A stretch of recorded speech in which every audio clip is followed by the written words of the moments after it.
La eficiencia es clave, dijo ella, sin molestarse en levantar la vista de su pantalla de computadora. Me llamo Roberto Mendoza. Tengo 63 años y había estado trabajando en Manufacturas del Bajío en Guanajuato durante 31 años. 3 días. Eso era todo lo que me quedaba antes de mi ceremonia de jubilación. 3 días antes de poder alejarme del ruido del piso de la fábrica, del olor de las virutas de metal y del peso de la responsabilidad que había llevado como líder de turno durante los últimos 8 años. Pero sentado en la estéril oficina de Valeria Rojas, ese lunes por la mañana, algo se sentía mal. Muy mal. Ella me había llamado a las 7 de la mañana en punto, antes de que mi turno siquiera comenzara. La mujer había sido nuestra directora de operaciones durante 6 meses, traída de alguna firma consultora para optimizar la productividad e implementar medidas de reducción de costos. Esas eran sus palabras, no las mías. La mitad del equipo del piso ni siquiera podía pronunciar las palabras de moda que ella usaba en las reuniones. Hemos revisado su expediente personal, continuó, sus dedos haciendo clic en el teclado como si estuviera escribiendo mi obituario. Debido a los requisitos de eficiencia operativa, estamos terminando su empleo de manera inmediata. Sentí que algo frío se asentaba en mi estómago a 3 días de mi ceremonia de jubilación.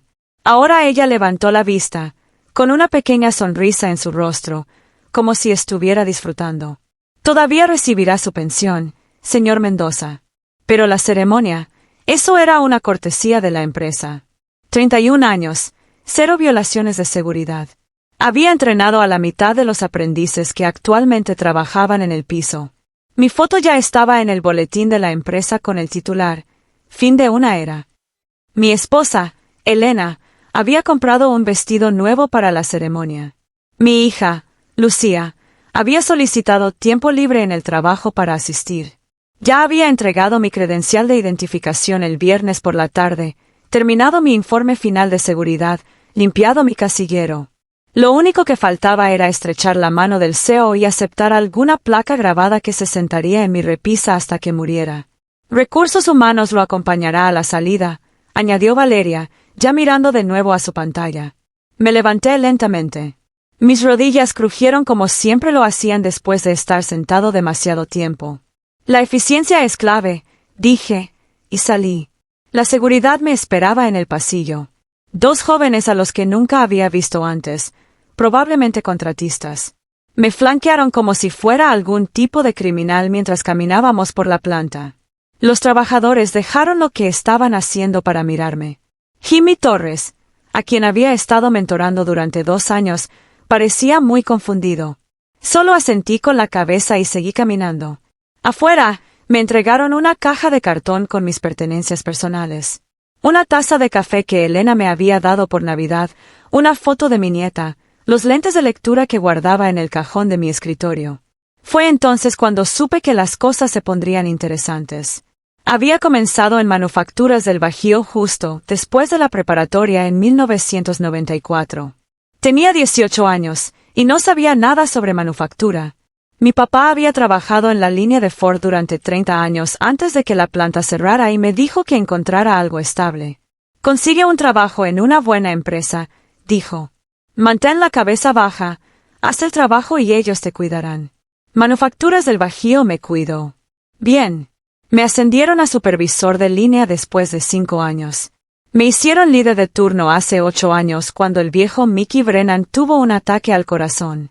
Había estado dirigiendo al equipo nocturno desde entonces, asegurándome de que se cumplieran las cuotas y de que nadie resultara herido. En 31 años, nunca había tenido un solo incidente de seguridad bajo mi supervisión.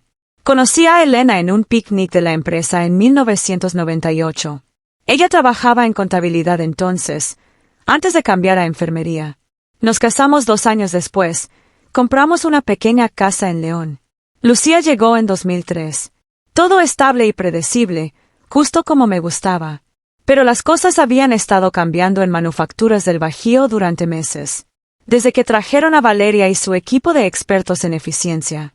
De repente, había consultores caminando por el piso con portapapeles, cronometrando cuánto tiempo nos tomaba completar las tareas. Instalaron un nuevo software que rastreaba todo, desde los tiempos de descanso hasta las visitas al baño. Lo llamaban optimizar los recursos humanos. Los signos de advertencia habían estado allí si hubiera estado prestando atención. El mes pasado, eliminaron la estación de café en el piso de la fábrica. Dijeron que era una comodidad no esencial que reducía la productividad. El mes anterior, recortaron el bono de Navidad a la mitad. Restricciones presupuestarias, explicaron. Luego estaba la forma en que Valeria me miraba durante las reuniones de turno, como si fuera algún relicto de una era pasada, ocupando un espacio que podría ser llenado por alguien más joven y barato. Nunca me pidió mi opinión sobre nada, aunque yo conocía ese piso mejor que nadie. Clarence Bond me había advertido que algo se avecinaba. Clarence era nuestro representante sindical, un tipo que había trabajado en la línea durante 25 años antes de tomar el puesto. Había estado escuchando rumores sobre reestructuración y optimización basada en la edad. A veces tomábamos café después de que terminaba mi turno, y me contaba lo que estaba escuchando de sus contactos en recursos humanos. Están buscando limpiar la casa antes de que lleguen las obligaciones de pensión, había dicho la semana pasada. Ten cuidado, Roberto. Eres exactamente el tipo de veterano caro que quieren deshacerse. Debería haber escuchado. Debería haberlo visto venir. Pero había sido leal a Manufacturas del Bajío durante 3 décadas. Pensé que esa leal era recíproca. Caminando hacia mi camión en el estacionamiento ese lunes por la mañana, me di cuenta de cuán equivocado había estado. Me senté en mi camión durante 1 hora después de que me acompañaron a salir. Solo me quedé allí en el estacionamiento de Manufacturas del Bajío, viendo el cambio de turno a través de la cerca de malla metálica. Los trabajadores entraban y salían, con sus loncheras en la mano, hablando y riendo como si fuera cualquier otro día. No era cualquier otro día. No para mí. Mi teléfono comenzó a vibrar alrededor de las 8 de la mañana, mensajes de texto de los muchachos de mi equipo. Jimmy Torres, ¿qué pasó? ¿La seguridad te acompañó a salir? Kevin Walls, ¿es cierto que te despidieron? Danny Foster, soy Roberto. ¿Qué podemos hacer? No respondí a ninguno de ellos. Todavía no. Necesitaba pensar. La caja de cartón estaba en el asiento del pasajero como evidencia de un crimen. 31 años reducidos a una taza de café y una foto. Ni siquiera me dejaron despedirme de mi equipo correctamente. Solo me sacaron como si hubiera robado algo. Fue entonces cuando me di cuenta. Esto no se trataba de eficiencia o reducción de costos. Se trataba de enviar un mensaje.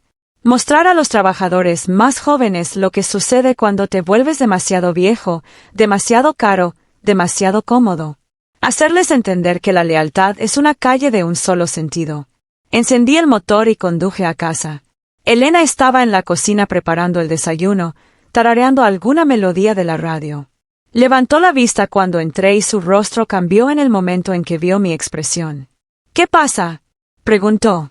Puse la caja de cartón en la encimera. Me despidieron a 3 días de la ceremonia. Elena miró la caja y luego a mí. ¿Qué? Valeria Rojas me llamó esta mañana. Dijo que era una decisión de eficiencia. Todavía recibo la pensión, pero no hay ceremonia. Me serví un café de la cafetera que Elena había preparado. 31 años. Y me sacaron como si fuera un ladrón común. El rostro de Elena pasó por unas 6 emociones diferentes antes de quedarse en enojo. Eso es ilegal.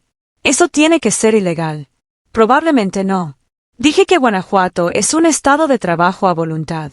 Pueden despedirte por cualquier razón o sin razón, siempre que no sea discriminación. Pero 3 días antes de la jubilación, eso es cruel. Me senté en la mesa de la cocina y miré por la ventana al jardín de mi vecino. El señor Patterson estaba podando su césped, como lo hacía todos los lunes por la mañana desde hacía 10 años. Algunas cosas nunca cambian. ¿Sabes qué es lo gracioso?, dije. Estaba listo para irme. 3 días más, y me habría ido feliz, habría estrechado la mano de todos, aceptado mi placa y seguido adelante con mi vida. Elena se sentó frente a mí.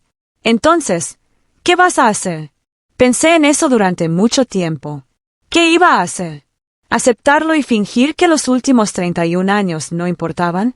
Fue entonces cuando sonó mi teléfono. El nombre de Clarence Bond en la pantalla. Respondí al tercer timbrazo. Sí, Roberto, dijo Clarence, y podía escuchar el enojo en su voz. Necesitamos hablar. Clarence me recogió 1 hora después. Condujimos al Café Murphy en la calle 8, el mismo lugar donde nos habíamos estado reuniendo durante años para discutir asuntos del sindicato. El café era terrible y los panqueques eran peores, pero era tranquilo y nadie nos molestaba. «Esto es más que solo tú», dijo Clarence tan pronto como nos sentamos. «He estado escuchando cosas. Valeria tiene una lista». Revolví azúcar en mi café. «¿Qué tipo de lista?» «Trabajadores mayores de 60 años. Cualquiera cercano a la elegibilidad de pensión. Ha estado trabajando con la corporación para identificar lo que ella llama activos humanos de alto costo». Clarence sacó un papel doblado del bolsillo de su chaqueta. «Lo conseguí de un amigo en recursos humanos. Tu nombre está al principio». Miré el papel. 23 nombres. Todos chicos con los que había trabajado durante años. Algunos de ellos tenían décadas con la empresa, al igual que yo. Ella planea despedir a todas estas personas. No despedir. Optimizar la eficiencia de la fuerza laboral a través de transiciones estratégicas de personal. Ese es el lenguaje oficial. La voz de Clarence era amarga. Van a esperar hasta que cada chico esté cerca de la jubilación, luego fabricarán alguna razón para dejarlos ir antes, ahorrando millones en obligaciones de pensión. El café sabía a agua con jabón, pero seguí bebiéndolo de todos modos. Entonces, ¿qué hacemos? ¿Presentar un agravio? Ya lo intenté. Valeria está siendo cuidadosa. Tu despido fue técnicamente legal, empleo a voluntad y toda esa basura corporativa.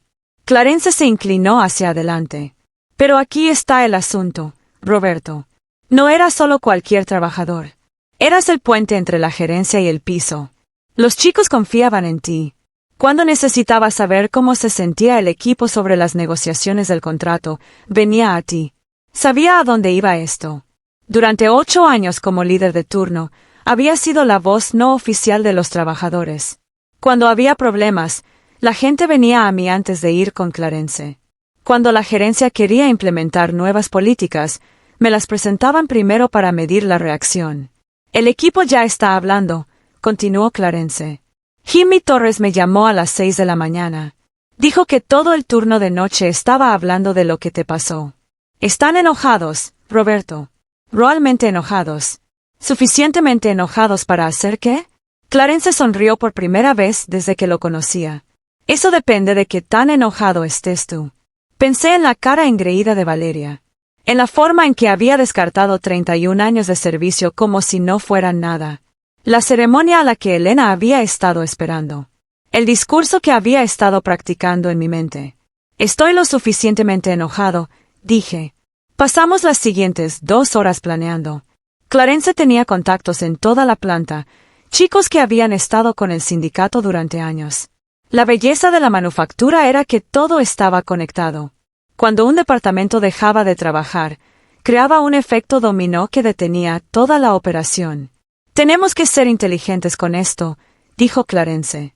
No podemos hacer que parezca una acción laboral organizada o presentarán injunciones y traerán trabajadores de reemplazo.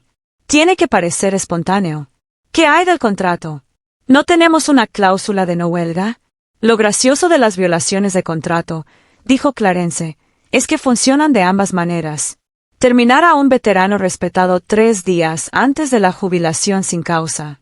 Eso podría verse como actuar de mala fe.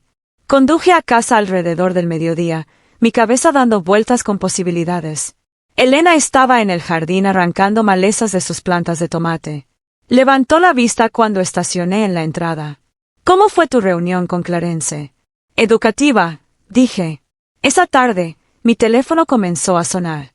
Trabajadores de diferentes turnos, chicos que había conocido durante años. La noticia se estaba difundiendo por la planta como un incendio forestal. No solo sobre mi despido, sino sobre la lista. Sobre el plan de Valeria para eliminar a cada trabajador cercano a la jubilación. Para las 5 de la tarde, había hablado con más personas que en meses. La ira era real. Estos no eran alborotadores o descontentos. Eran trabajadores sólidos que habían dado décadas a manufacturas del Bajío, y estaban viendo cómo su futuro desaparecía un despido a la vez.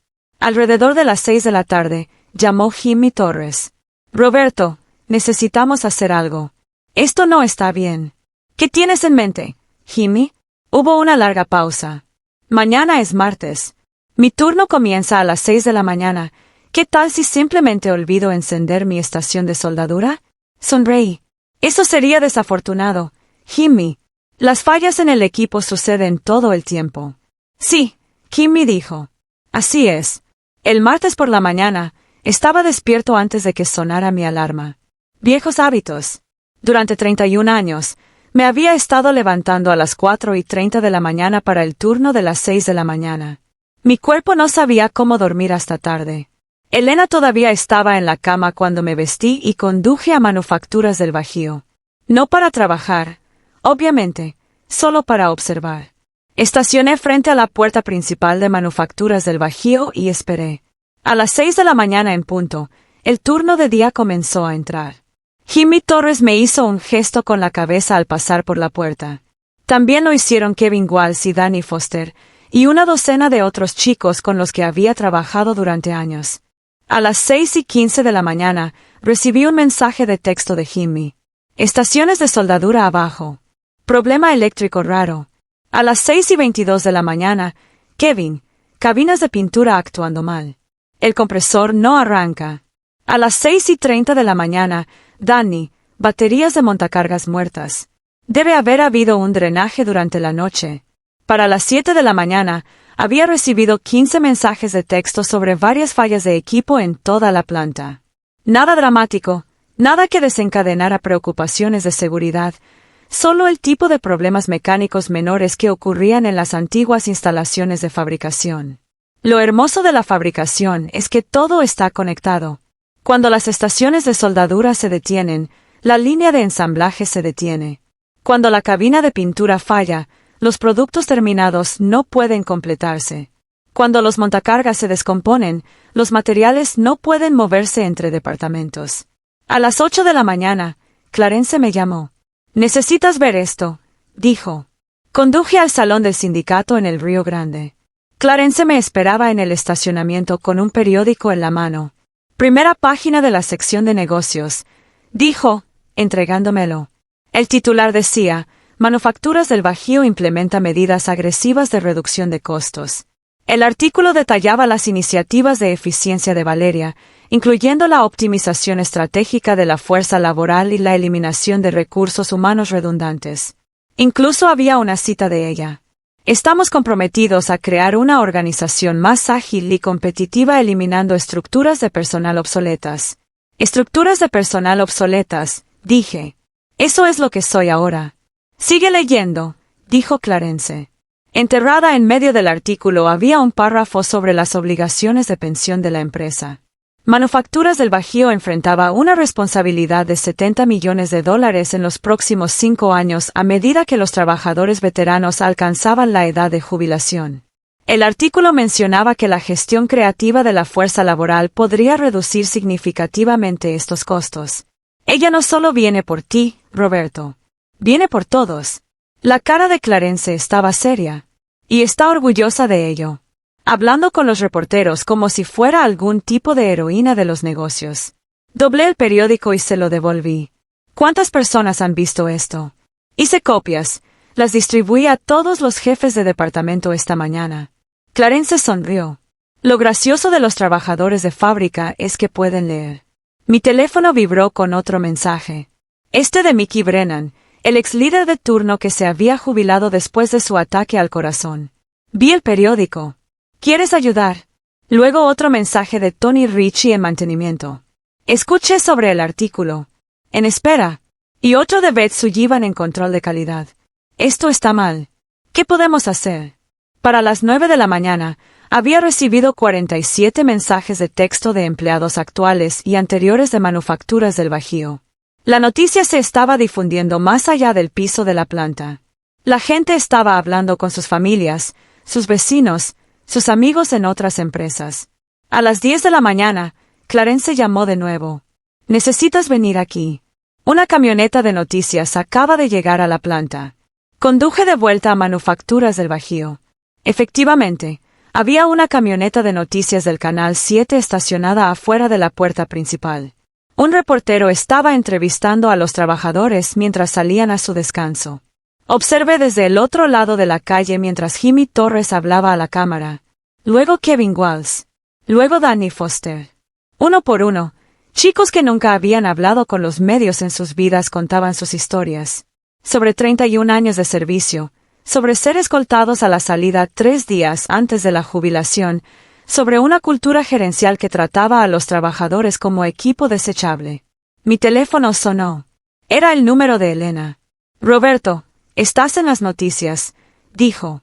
Para el miércoles por la mañana, la historia había tomado fuerza. El Canal 7 transmitió una pieza de seguimiento sobre estrategias corporativas de evasión de pensiones. El periódico Libre de Guanajuato lo recogió para su sección de negocios. Incluso el boletín del sindicato presentó mi historia bajo el titular: 31 años de lealtad no significan nada. Estaba tomando café en mi cocina cuando Clarence llamó a las 7 de la mañana. ¿Cuántas personas crees que trabajan en manufacturas del Bajío? Pregunté. Unos 800. ¿Cuántos crees que tienen más de 50? Lo pensé. Tal vez 200. ¿Cuántos crees que vieron las noticias anoche? Empecé a entender. Todos ellos. Roberto, he estado recibiendo llamadas desde las 5 de la mañana. La gente está asustada.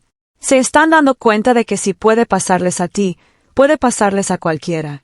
Clarence hizo una pausa. ¿Quieren hacer algo al respecto? ¿Cómo qué? Como no presentarse a trabajar mañana. Una parada laboral.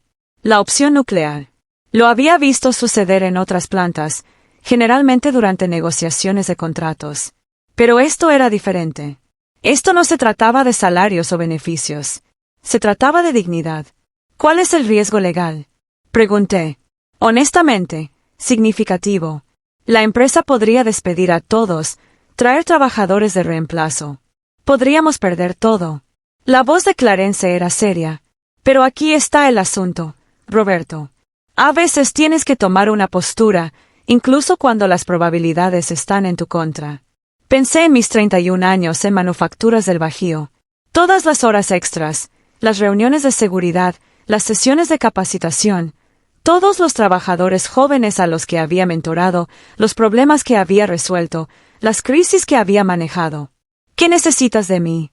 Solo estate aquí.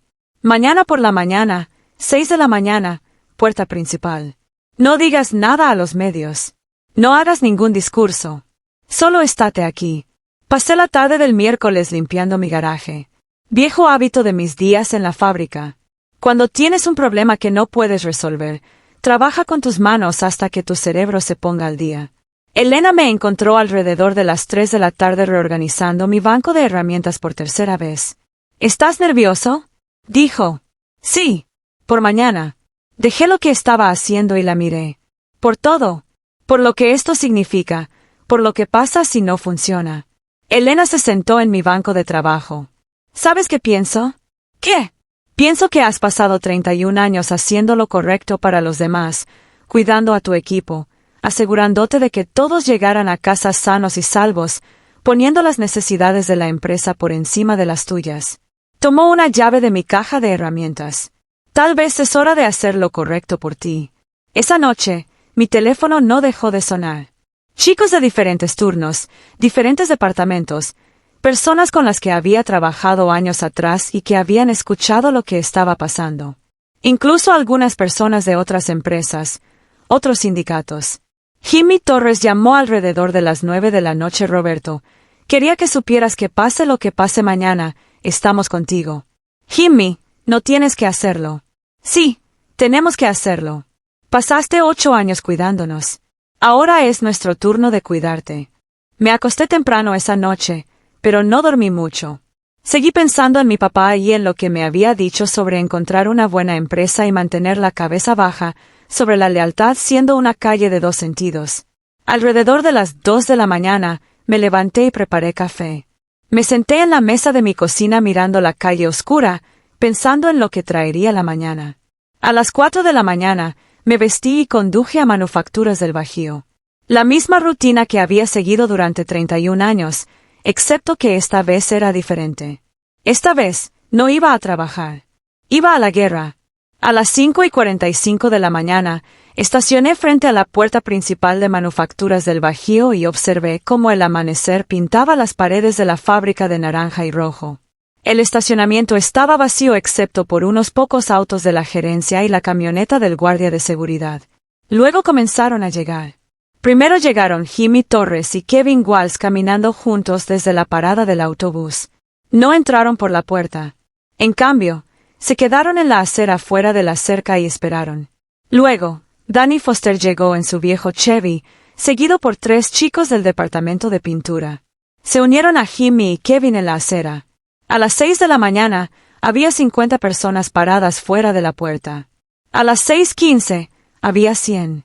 A las 6:30, todo el turno de día estaba allí, más la mitad del equipo de la tarde y una docena de jubilados que habían venido a mostrar su apoyo.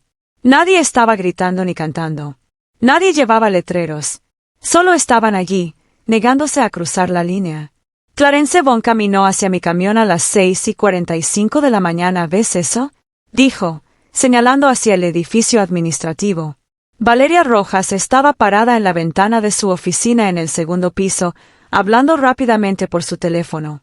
Incluso desde el otro lado del estacionamiento, podía ver el pánico en su rostro. A las 7 de la mañana, el gerente de la planta salió e intentó hablar con la multitud. Los trabajadores escucharon educadamente, pero nadie se movió. Cuando terminó, Jimmy Torres dio un paso adelante. No vamos a volver hasta que Roberto Mendoza reciba el respeto que merece, dijo Jimmy lo suficientemente fuerte para que todos lo escucharan. 31 años de servicio significan algo, murmuró la multitud. De acuerdo. Todavía no había gritos, ni enojo, solo determinación tranquila. Para las 8 de la mañana, había llegado una segunda camioneta de noticias. Luego una tercera. Los trabajadores estaban siendo entrevistados, contando sus historias sobre lo que Roberto Mendoza había significado para ellos, sobre la cultura de miedo que Valeria Rojas había creado. A las 9 de la mañana, sonó mi teléfono. La identificación de la llamada mostraba el número principal de Manufacturas del Bajío. Señor Mendoza, soy Gerald Hoffman, el CEO. Me pregunto si podríamos reunirnos. 2 semanas después, estaba parado en el salón del sindicato en el Río Grande, mirando a una sala llena de trabajadores, jubilados y sus familias. Clarence Bond estaba en el podio sosteniendo una llave inglesa dorada que brillaba bajo las luces fluorescentes. Roberto Mendoza trabajó 31 años para Manufacturas del Bajío, dijo Clarence a la multitud. Nunca faltó a una reunión de seguridad, nunca tuvo un accidente bajo su supervisión y nunca olvidó que su trabajo era cuidar a las personas a su alrededor. La reunión con el CEO Hoffman había sido breve. Valeria Rojas ya se había ido, reasignada a alguna firma consultora en Jalisco. El despido fue revocado. Mis beneficios fueron restaurados. Mi jubilación fue procesada con todos los honores. Los otros nombres en su lista estaban a salvo. Pero le dije a Hoffman que no quería volver a la planta. 31 años eran suficientes. Estaba listo para seguir adelante. Algunas personas piensan que la lealtad es una debilidad, continuó Clarence. Piensan que si trabajas duro y mantienes la boca cerrada, te pisotearán. Roberto les demostró que estaban equivocados. Me entregó la llave inglesa. La inscripción decía, Roberto Mendoza, un hombre que nunca olvidó de dónde venía. La sala estalló en aplausos. Elena estaba llorando en la primera fila. Lucía estaba radiante a su lado, mi nieta dormida en sus brazos. Miré a todas esas caras, chicos con los que había trabajado durante décadas, jóvenes trabajadores que había entrenado, personas que habían tomado un riesgo al estar a mi lado cuando importaba. No necesitabas golpear, Clarence me había dicho antes. Solo tenías que salir de la sala. Tenía razón. A veces lo más poderoso que puedes hacer es alejarte con tu dignidad intacta. A veces eso es toda la venganza que necesitas.